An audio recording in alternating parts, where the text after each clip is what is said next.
Here we go. Today's discussion is going to be...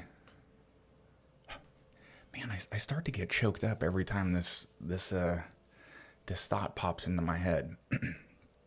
It's a lot to share, but here we go. We're jumping in. You got this. I know. I specifically want to talk about my decade-long child abuse adventure, if you will, and how that affected and continues to affect my development, my emotional well-being, my emotional response to things. Yeah. I have a lot of thoughts that go on in the clown show, if you will. And Yes. And the abuse stuff pops in once in a while. It's not a comfortable thought to have. So, real quick, I'm going to read some factoids from Bick and Nelson 2016 article.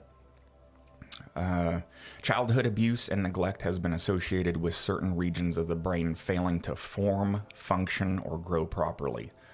For example, a history of maltreatment may be correlated with reduced volume in overall brain size and may affect the size and/or functioning of the following brain regions: the amygdala, which is key to processing emotions, the hippocampus, which is central to learning and memory, and the orbital frontal cortex, which is responsible for reinforcement-based decision-making and emotion regulation. Yeah. That's a big one. So my orbital frontal cortex is broken for sure. It got nuked somewhere along the lines. So I guess, what should I do? Give some history? Yeah, I think you should give kind of a background of where this all started so that people have an idea of the trauma that you actually went through. It started in the womb. Actually, they did. You're right. 1971. So my mother was a heavy alcohol and drug user and heavy tobacco smoker while she was pregnant with me. Damaged gene pool right here, for sure. Before we go there, were you born addicted to any kind of drugs or anything? I don't know. No, my mom never said, "Hey." Well, it's not something you're going to share with your kid, You were born high as shit. Sorry about that. I realized I do have a constant baseline level of like buzzing anxiety. I'm going to tell you something that I've never told you. Oh, okay. My mother told me that at that age that she found me in a closet, given fellatio to one of my stepbrothers. Oh, okay. Yeah, one of them had pulled me in the closet and I guess had me doing that. I do not recall that. So it could be... How old were you? 3 or 4. Yeah. And your stepbrothers were older, obviously? Yeah. Trevor and Travis. I don't know where they are. Last I heard, they were both in prison. So that adds up. Yeah. Yeah. Definitely. Anyway, I don't remember that. My mother told me that's what happened. So that was the last part of that discussion. Why would your mother tell you that? I mean, I just don't understand why she felt the need to tell you something like... How old were you when she told you that? Like 12. Cool. Hey, hon. By the way. Just want to let you know, when you were 3, I found you giving a BJ to your stepbrother. Good times, eh? So proud of you, son. Yeah. But that was my mom in a nutshell. We'll get into more of dear old mom. So how did you think you were gonna turn out from all of this? I didn't see myself with a career or a destination, I guess. Just kind of existing? Yeah. What was the history of your trauma? I mean, what were some of the things that you experienced as a child with your parents? The psychological and physical abuse was horrific. It really was. My mom would beat the bejesus out of me just for all three of us. My sister Brandy, who died of opioid overdose. Shocker. And my brother Hans, he's still alive. So the trauma is the physical abuse, the beatings from her, and then there was a couple boyfriends who thought they had the right to discipline me as well, which I did not appreciate. There was one long-term boyfriend, Ed, who was just this large, hulking man. He used to punch me in my shoulders super, super hard. Like, I don't know if I have arthritis from it to this day. He's the one that used to ground me. I was grounded, I can't remember what for, just probably some normal shit that a child does at 12, 13. The entire summer, I was locked in my room. How long were you in there? 3 months, the entire summer. And your mom did nothing? Nothing. Then later on, my brother and I deduced that that was the time when my sister was getting molested by Ed. The verbal stuff I still remember a lot.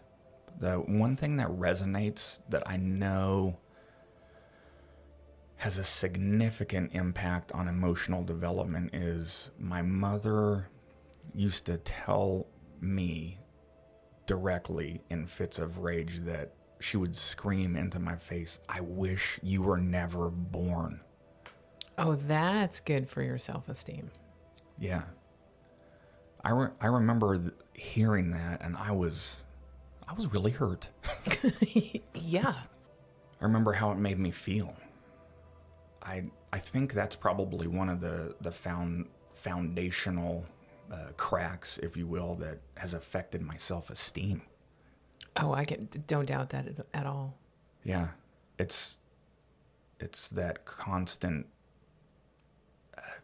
diminishing, belittling, undermining, disrespecting affront that just as you're developing, your brain just can't help it. No. You know? Well, yeah, and you're absorbing it. At a child, you absorb everything. Yeah. So to have all that in your most impressionable age is just, it's traumatic. Yeah. It definitely altered some good development opportunities. So someone had let her know that I was in Kuwait and that I had died. I don't know how she got that information in her head. I have no idea. So she called my company commander, and basically her initial inquiry was, I understand that there's servicemen's group life insurance to collect. Jeez. Mother of the year there. Yeah. When I got back to the States, I called her, and very callously, she's like, "You're alive." I'm like, "Yes, Mother, I'm alive. So you don't get any money." "Oh, that's not why I called." I'm like, "Really? You could have asked, like, am I alive?" But from what I understand, the first comment question was, "How about them ducats?" How about that life insurance? Where's that money? So that was the that was the last. The final straw. Yeah.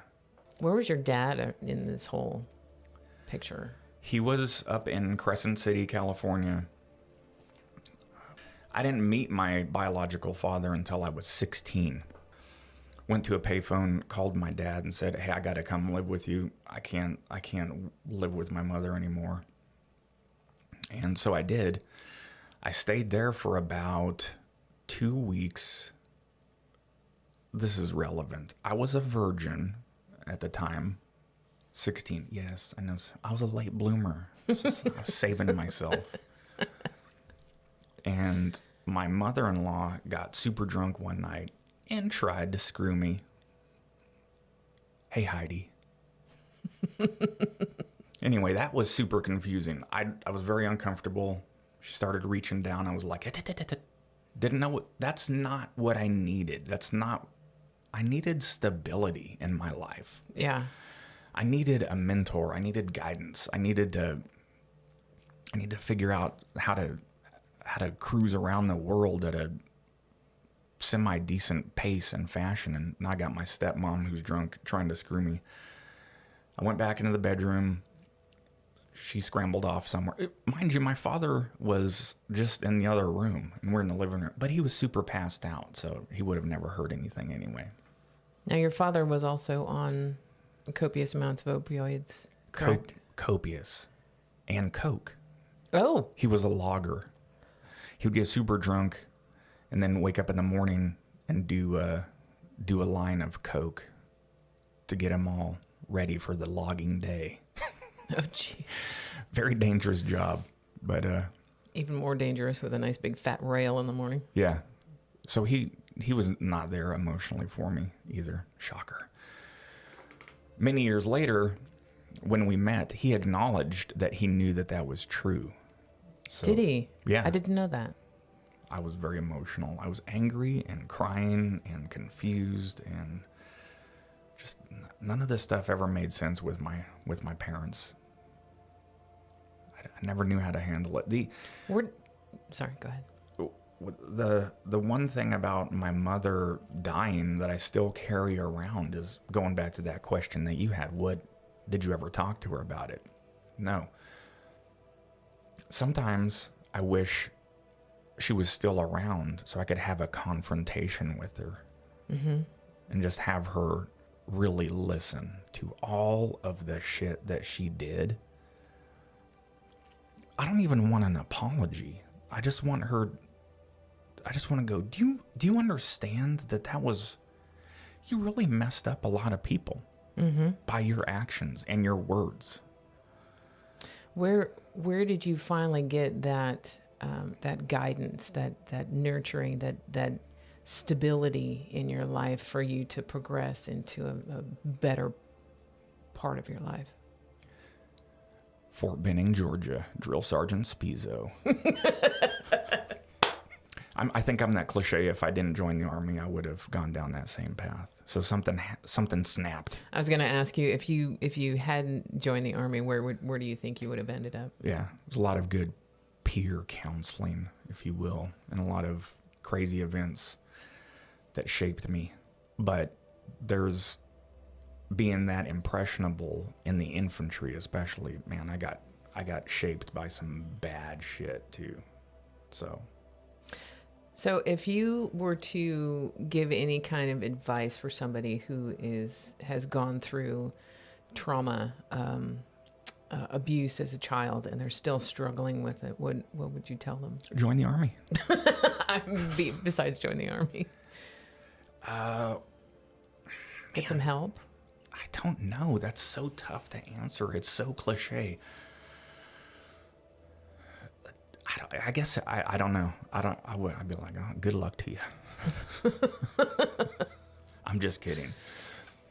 If you need help, if you've gone through child abuse and you're dealing with that trauma, I think it helps to start to talk about it, at least to start to release that pressure valve. I think that's what it's done for me. I want to say, I don't know if it's helped, but I think it has helped because, the things that I've talked to you about, that the therapist is like, go talk to your wife about that. I think that's her just being lazy. It's like, I don't have the emotional capacity to deal with you anymore, John. Go talk to your wife about it. But remember that day I came home and told you about the Army stuff? Yes. That happened? Yes. That, at the time, it didn't help, but it really relieved a little pressure. Yeah. Just to get it out. There's all kinds of schools of thought about nature versus nurture.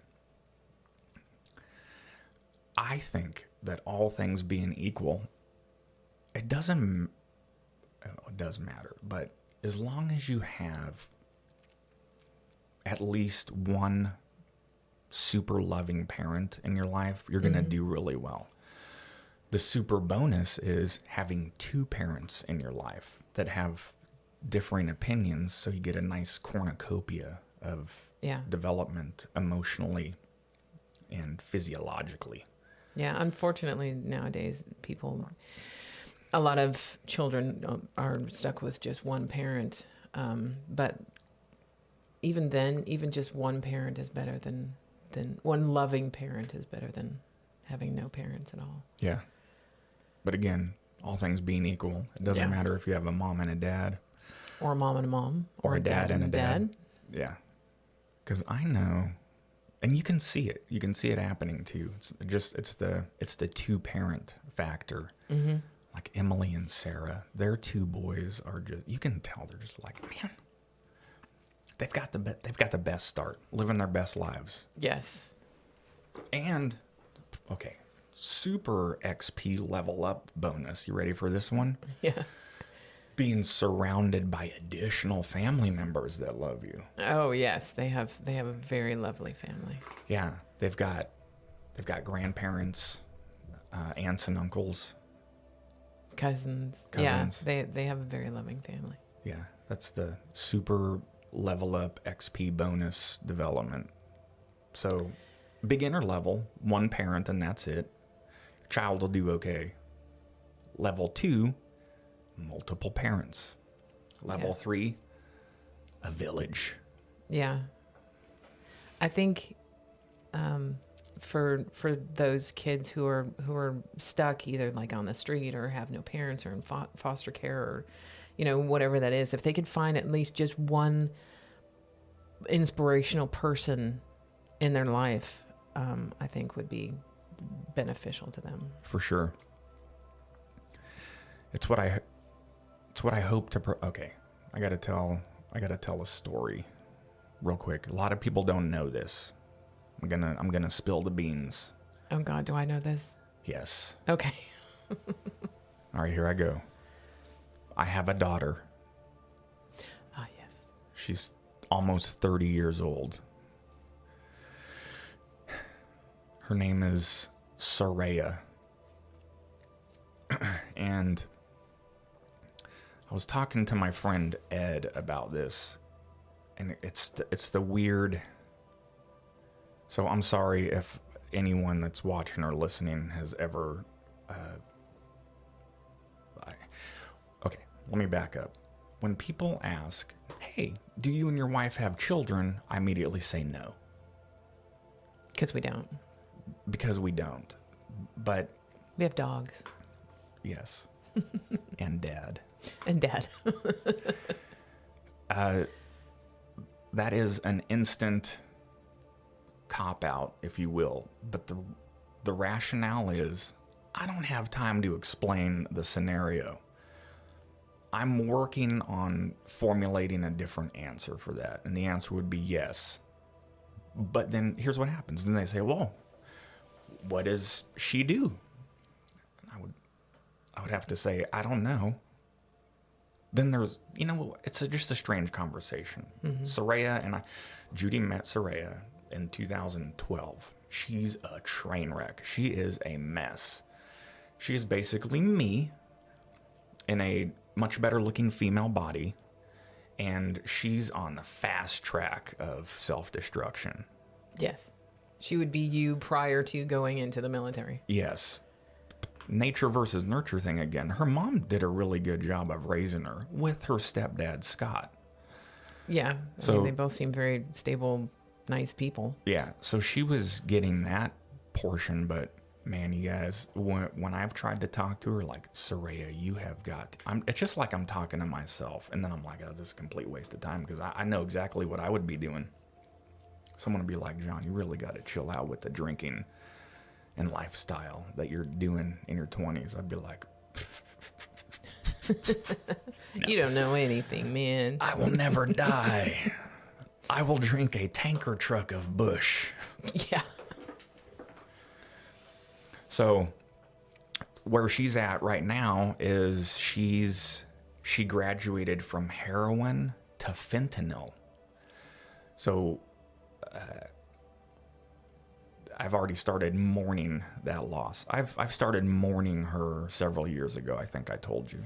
Yeah. Well, we've tried to, you know, put out the olive branch for her many times, but there were restrictions. I mean, she had to get her driver's license.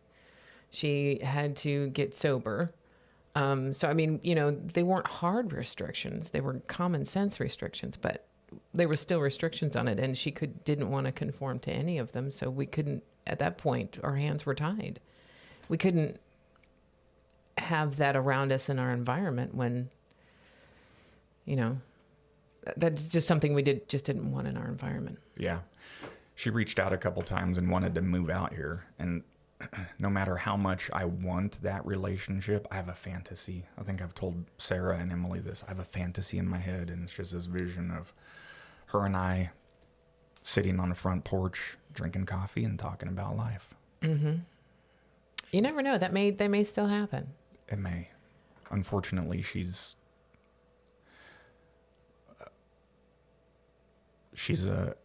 I'm not gonna, you know what? I'm not gonna say any more because I don't think I should share all of that information because it's not really anyone else's business. But the drug abuse it's rough. But anyway, all right. So to sum it all up, as far as your traumatic childhood, how do you think it has, how do you think you have overcome a lot of that and to be the person that you are other than the military? Have you been able to process any of that stuff? Yes. Man, that's a good question, Judy. You stumped me. Yay! I think the processing of it just comes, man, I don't know how to answer that without sounding dumb. I just spit it out.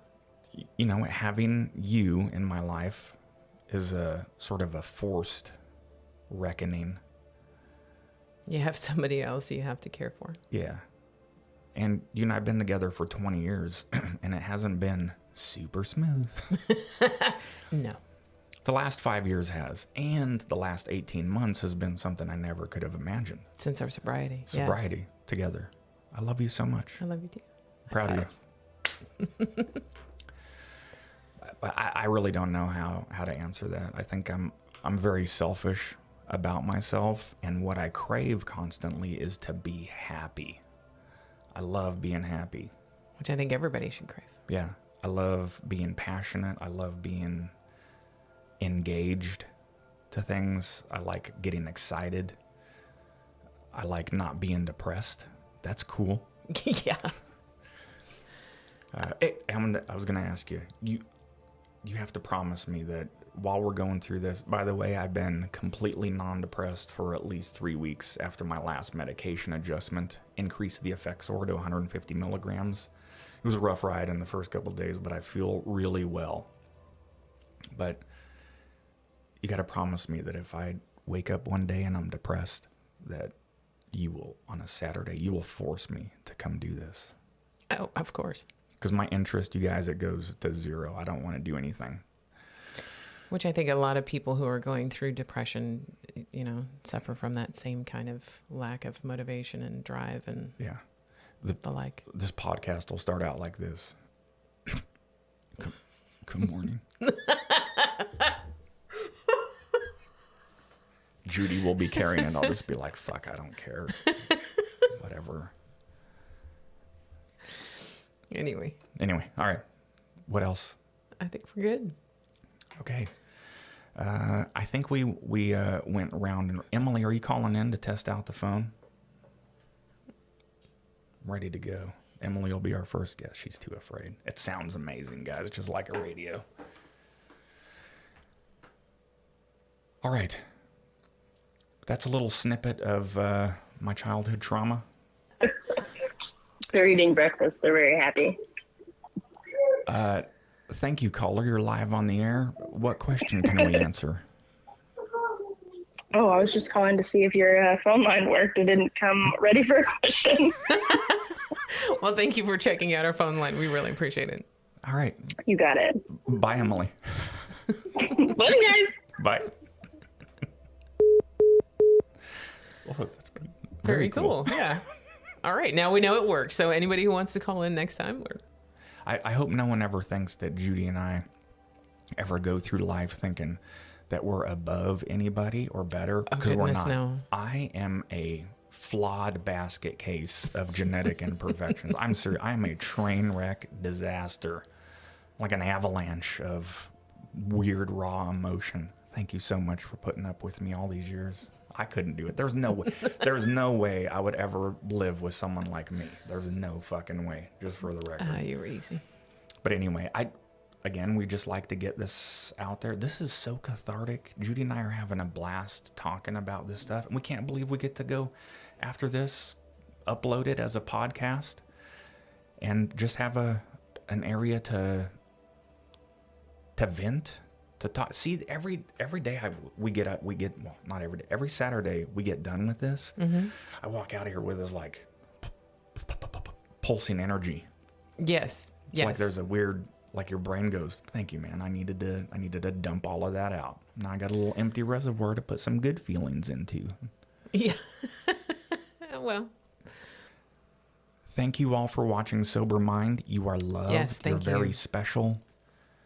Keep on keeping on. Be kind to yourself. Be kind to yourself. Babe, good job today. You too. I love you. Love you too. High five. Woohoo. Bye, y'all. Bye.